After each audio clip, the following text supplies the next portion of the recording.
So I'm going to look at example 3, and example 3 is a hard problem because although they gave you the permutation equation earlier, this focuses on probability.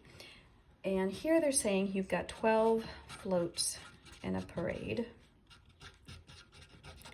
and you're riding with your soccer team, and you want to know what is the probability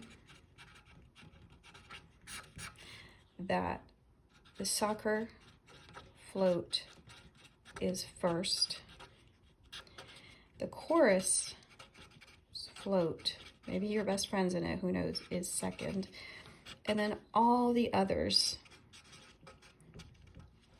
all right, come after. When you're looking at probability, you have to remember the probability formula, and I'm going to actually write probability because we're dealing with two P's in this chapter, the probability and the permutation P. The probability of soccer first and choir or chorus second is favorable outcomes. In other words, what I'm looking for, soccer first and choir second. So favorable outcomes over total outcomes. Total outcomes mean all the possible arrangements of floats. So the total outcomes is easy. All the different ways of arranging 12 floats is 12 for the first, 11 times the second, etc., etc.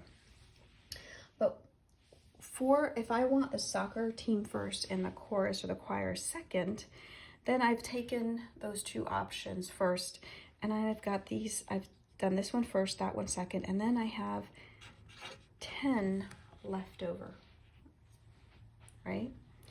Well, this looks like this, 10 factorial over 12 times 11 times, and I would go 10, 9, 8, 7, 6, 5, 4, 3, 2, 1, but what that is equal to is really 10 factorial is 10, 9, 8, 7, etc., etc. So you can just shorten how you write it that way, and cancel these 10 because they're equal. 10 factorial and 10 factorial mean the same thing. And you find out there's a 1 in 132 chances that you can have the soccer float first and the choir float second.